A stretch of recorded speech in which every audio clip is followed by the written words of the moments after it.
আজ আমি এমন একটা হেলদি ব্রেকফাস্ট বানিয়েছি যেটা একবার খেলে বারবার বানাতে ইচ্ছে করবে। ডিফারেন্ট চাটনির সাথে টেস্ট করে দেখলাম একদম সুপার টেস্টি। তো ভিডিওটি শুরু করার আগে নমস্কার বন্ধুরা, আমার চ্যানেলে সবাইকে স্বাগতম।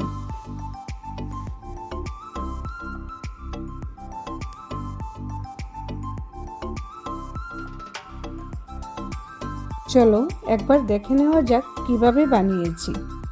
প্রথমে আমি 1 কাপ সুজি নিয়েছি। সুজিটাকে পরিমাণ মতো জল দিয়ে প্রায় 10 মিনিট ভিজিয়ে রেখে দেব। আর অন্যদিকে আমি আগের থেকেই চালটাকে 3-4 ঘন্টা ভিজিয়ে রেখেছিলাম। এবারে 10 মিনিট কমপ্লিট হয়ে গেছে। এখন আমি একটা জারের মধ্যে এই ভেজানো সুজি আর চাল দিয়ে দেব। এর সাথে একটি কাঁচা লঙ্কা আর 1 ইঞ্চি আদা অ্যাড করে দিলাম। এবার সামান্য জল দিয়ে সব কিছু খুব ভালো করে ব্লেন্ড করে একটা স্মুথ ব্যাটার তৈরি করে নেব। এরপর আমি এই সেদ্ধ করা আলুগুলোও ব্লেন্ড করে এই ব্যাটারের মধ্যে অ্যাড করে দেব।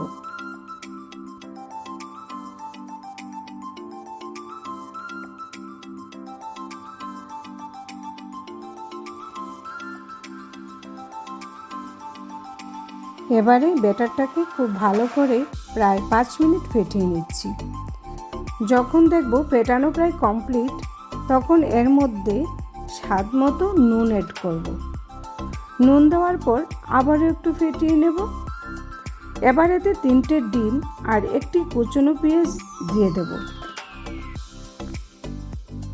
ডিম আর পেঁয়াজ দেওয়ার পর সব কিছু আরও ভালো করে মিশিয়ে নিচ্ছি যাতে ব্যাটারটা একদম স্মুথ হয়। এবারে আমার ব্যাটার একদম রেডি। এবার কুকিং স্টেপে চলে যাই। আমি আগের থেকেই একটা প্যান বসিয়ে রেখেছি।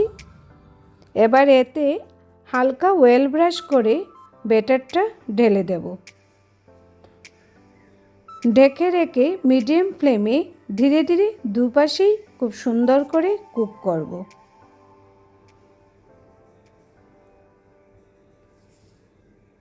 দেখতেই পাচ্ছ আমার এই মাল্টিগ্রেন ডিম চিল্লাটা কমপ্লিট। তো আমি আরেকটি বানিয়ে দেখাচ্ছি। প্রথমে অয়েল ব্রাশ করে নিচ্ছি, তারপর 2 হাতা ব্যাটার ঢেলে দিলাম, দিয়ে উপরে সামান্য প্রায় হাফ চামচের মতো তেল ছড়িয়ে দেব।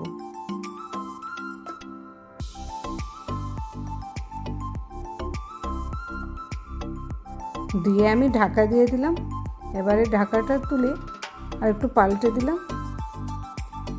দেখো এবারে 2 পাশেই আমার খুব সুন্দর করে কুক হয়ে গেছে।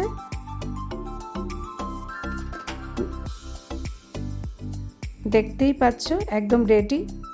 তো একদম সফট আর হেলদি ব্রেকফাস্ট রেডি। আমি এটাকে 2 ধরনের চাটনির সাথে সার্ভ করব। ভিডিওটি ভালো লাগলে অবশ্যই লাইক, কমেন্ট আর সাবস্ক্রাইব করতে ভুলবে না। আর আমার পাশে থেকো।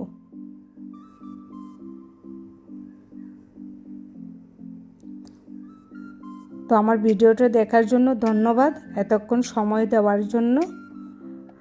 আবারও নতুন ভিডিও নিয়ে আসব। তোমরা সবাই সুস্থ থাকো, ভালো থেকো। আজকে আমি এখানেই শেষ করছি।